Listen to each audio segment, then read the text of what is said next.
హైదరాబాద్ లో కన్సల్టేషన్ మరియు 3,500 రూపాయల colour Doppler test Avis hospitals లో ఉచితంగా పొందండి. నమస్తే, మీరు చూస్తుంది సుమన్ టీవీ. నేను మీ కీర్తి. నాతో పాటు ఉన్నారు ప్రముఖ ఆధ్యాత్మికవేత్త డాక్టర్ అనంతలక్ష్మి అమ్మగారు. నమస్తే అమ్మా. నమస్కారం తల్లి. అమ్మ, మహాచండిగా విజయవాడ కనకదుర్గ అమ్మవారు మనకి ఈ రోజు దర్శనం ఇవ్వనున్నారు. మరి ఈ రోజు ప్రాముఖ్యం గురించి, విశిష్టత గురించి ఒకసారి తెలియజేస్తారు. అలాగేనమ్మా. ఈవిడి గురించి ఏం చెప్తారంటే మార్కండేయ పురాణంలో ఉంది అన్నమాట. అమ్మవారే తన నుండే ఉద్భవించినటువంటి చాముండా గురించి, చండీదేవి గురించి, ఆవిడ కాళికా రూపం, ఆవిడ గురించి చెప్పిన మాట ఏమిటంటే, ఇక నుండి నువ్వు చండి అని పిలువబడతావు అని చెప్పి, యస్మాత్ చండం చ ముండంచ గృహీత్వా త్వముపాగత చాముండేతి తతోలోకే ఖ్యాతాదేవి భవిష్యసి. నువ్వు చండముండుల్ని సంహరించి నా దగ్గరికి తీసుకొని వచ్చావు గనక ఇక నుండి లోకంలో నువ్వు చాముండా అన్న పేరుతో ప్రఖ్యాతి పొందుతావు అని చెప్పడం జరిగింది. అంటే చండముండులు అనేటటువంటి రాక్షసులిద్దరిని సంహరించినటువంటిది ఎవరు? ఈవిడ అంటే కాళికాదేవి. ఈ కాళికాదేవి ఎలా ఆవిర్భవించింది అంటే, శుంభనిశుంభులు అనేటటువంటి రాక్షసులు సోదరులు మళ్ళీ యథాప్రకారంగా బ్రహ్మగారి గురించి తపస్సు చేసి తమకి ఎవరి వల్ల మరణం లేకుండా కావాలని అడిగి, ఆ అడగడంలో వాళ్ళు మగవాళ్ల వల్లనే అడిగారమ్మా. ఆడవాళ్ళ సంగతి మర్చిపోయారు. పర్వాలేదులే అన్నారు పైగా. అన్నప్పుడు నిర్లక్ష్యం, ఆడవాళ్ళు ఏం చేస్తారు అయ్యాక మహిషాసురుడు చేసిన పని అది, వీళ్ళు చేసిన పని అది. అలా అయినప్పుడు మరి ఈవిడ అందరు చాలా బాధ పెడుతున్నారు. దేవతలు ఎవరు వాళ్ళని గెలవలేకపోతున్నారు. అప్పుడు దేవతలకు ఇంతకు ముందు అమ్మవారు వాగ్దానం చేస్తుంది, మీకు ఎప్పుడన్నా అవసరం అయితే నన్ను తలుచుకోండి అని. అలా తలుచుకున్నప్పుడు ఏమిటి అంటే వీళ్ళ గురించి చెప్తారు. చెబితే అక్కడ ఉన్నటువంటి పార్వతీదేవి శరీరం నుండి కౌశికి అనేటటువంటి ఒక రూపం వచ్చింది. ఆ కౌశికి రూపమే సరస్వతిగా కూడా చెప్పబడుతూ ఉంటుంది. ఆవిడ వచ్చింది, ఇక్కడ నిలబడింది అనమాట. ఇంకా ఆ అందాన్ని చూసి వాళ్ళందరూ, మనకి సరస్వతి అవతారంలో కూడా ఈ సంగతే చెప్పుకుంటాం మనం. ఏమంటే వాళ్ళు ఇంత అందంగా ఉన్నావు, నువ్వు మా రాజుగారిని వివాహం చేసుకుంటే బాగుంటుంది అని చెప్పి అసలు ఈ వార్త ముందు రాజుకు చెప్పి, రాజు తగ్గించి విషయం తీసుకొచ్చి ఇక్కడ చెప్తారు వీళ్ళందరూ.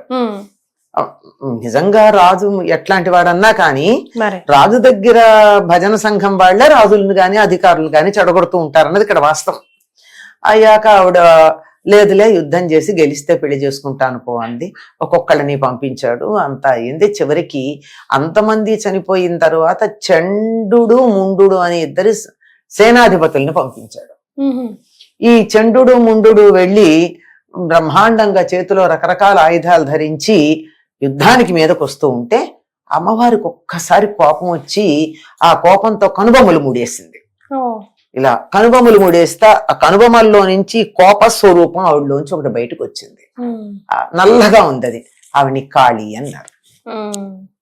ఆ కాళి ఎలా ఉంది అంటే, ఒక చేత్తో ఖడ్గం ధరించింది, ఒక చేత్తో పాశం ధరించింది. పైగా ఒక విచిత్రమైనటువంటి ఆయుధం, ఖండపరశువు అంటారు, అటువంటి ఆయుధాన్ని కూడా ఈవిడ ధరించింది, విచిత్రమైన ఆయుధాన్ని. ఇలా ధరించి వచ్చినటువంటి ఆవిడ తన మెడలో పుర్రెలు మాలలుగా ఉన్నాయి. పులి చర్మాన్ని వస్త్రంగా ధరించి ఉంది. ఆవిడ ఎలా ఉందంటే, ఒంట్లో ఎక్కడ కండలేం లేవు, ఎండిపోయినట్టుంది. అంటే ఎండిపోవడం అంటే శరీరంలో కండలు లేకుండా మొత్తం అంతా కూడా ఎముకలు బాగా తేలి చూడంగానే భయం కలిగించేట్టుగా ఉంది. నల్లని రూపం, లోతుగా ఉన్నటువంటి కళ్ళు, ఎర్రబడిపోయినటువంటి కళ్ళు, పెద్ద నోరు, పులి చర్మం ధరించి ఒళ్ళంతా పుర్రెలు ధరించుంటా రూపం ఎలా ఉంటుంది కాస్త చూడంగానే భయంగా ఉంది. ఇంకెళ్ళంటే చాలా విశాలమైనటువంటి నోరు కూడా ఉందన్నమాట, భీకరంగా. అలా ఉన్నటువంటి ఆవిడ పెద్ద ధ్వని చేసుకుంటూ వచ్చింది. ఎప్పుడైనా సరే యుద్ధం చేసేటప్పుడు ఆ లోపల నుంచి ఆవేశం బయటపడడానికి ధ్వనులు వస్తాయి. మనం మామూలుగా ఆటలాడే వాళ్ళలో కూడా చూస్తూ ఉంటాం కదా. అలా ధ్వని చేసుకుంటూ వచ్చింది. చండముండులు యథాప్రకారంగా ఆవిడతో యుద్ధం చేయడానికి వస్తే అసలు ఆయుధాలతో సహా ఉన్నటువంటి సైన్యాన్ని, గుర్రాలని, ఏనుగులని, ఈ రాక్షసుల్ని అందరినీ నోట్లు, పెద్ద నోరు అన్నాం కదా, నోట్లో వేసుకుని కరకర నవిలేస్తూ ఉంది. ఈ పెద్ద నోట్లో కూడా ఎర్రగా ఉన్నటువంటి నాలుక ఇంకా భయాన్ని కలిగించేట్టు, ఎర్రని కళ్ళు, ఎర్రని నాలుక, అలా నవిలేస్తూ ఉన్నది. ఇలా నవిలేసుకుంటూ వెళ్ళగా వాళ్ళు యుద్ధం చేశారు, వీళ్ళు యుద్ధం చేశారు. చిట్ట చివరికి అందరినీ సంహరించింది. అందరినీ సంహరించి ఈ చండు ముండు ఇద్దరున్నారే, వాళ్ళిద్దరినీ పీకల దాకా కత్తిరించింది. కత్తిరించి ఈ ఇద్దరి తలలు ఇలా జుట్టుతో పట్టుకుని, రెండు చేతులతో ఇద్దరిని పట్టుకుని ఆ అమ్మవారి దగ్గరికి తీసుకెళ్ళింది. అక్కడి నుంచి కదా ఇవి వచ్చింది. ఆవిడ తీసుకొస్తే అప్పుడు అన్నమాట ఇందాక నేను చెప్పానే శ్లోకం, నువ్వు చండముండులు ఇద్దరిని సంహరించి ఇక్కడికి తీసుకొచ్చావు గనక నువ్వు చాముండా అన్న పేరుతో ప్రసిద్ధమవుతావు అని చెప్పడం జరిగింది. ఇలా ఉన్నటువంటి ఈ చండి కాళికాదేవి యొక్క స్వరూపమే చండముండుల్ని సంహరించి రెండు చేతులతోనూ వాళ్ళ పిలకలు పట్టుకుని అమ్మవారికి సమర్పించింది. కళ్ళల్ని ఇలా తీసుకొచ్చినటువంటి రూపాన్ని చాముండా రూపం అంటారు. అమ్మవారే ఆవిడ్ని చాలా మెచ్చుకోవడం జరిగింది. ఈ రూపం కలియుగంలో గొప్పగా ఆరాధనీయము అని చెప్తారు. కలౌ చండీ వినాయక అని మనకు ఒక మాట ఉంది. కలియుగంలో తొందరగా అనుగ్రహించేటటువంటి దేవతలు ఇద్దరున్నారు. ఒకళ్ళు చండీ, మరొకరు గణపతి. అందుకే మీరు ఎక్కడన్నా చూడండి, హోమాలు దేనికి జరుగుతూ ఉంటాయి? గణపతి హోమాలు జరుగుతూ ఉంటాయి, చండీ హోమాలు జరుగుతూ ఉంటాయి. కలియుగంలో త్వరగా అనుగ్రహించటానికి అనువైనటువంటిదిగా ఈ చండి గురించి చెప్తూ ఉంటారు, చండి రూపంలో. ఎందుకు అంటే పూర్వకాలంలో రాక్షసులు అన్న వాళ్ళు ప్రత్యేకంగా ఉండేవారు, వాళ్ళని గుర్తించటానికి వీలుగా ఉండేది. ఇప్పుడు అది కొంచెం కష్టంగా ఉంది, చాలా కష్టంగా ఉంది. కనుక ఈ చండి అనేటటువంటి రూపం చాలా, ఈవినే మహాచండి అని కూడా అంటారు.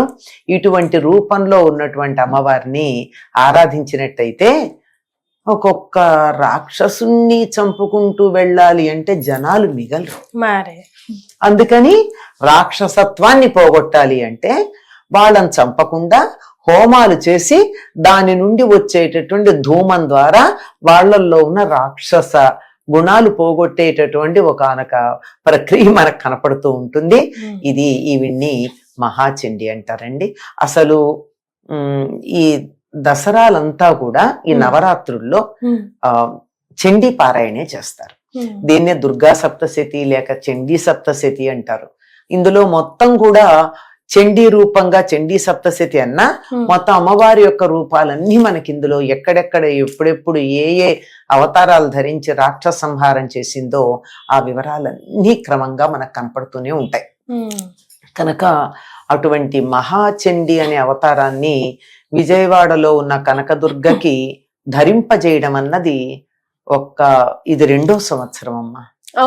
నిరుడు మొదలు పెట్టారు, 2వ సంవత్సరం మళ్ళీ కొనసాగిస్తున్నారు. అంతకు ముందు ఈ అవతారాన్ని ధరింప చేసేటటువంటి వారు కాదు, ప్రత్యేకంగా వేరేగానే ఉండేవి.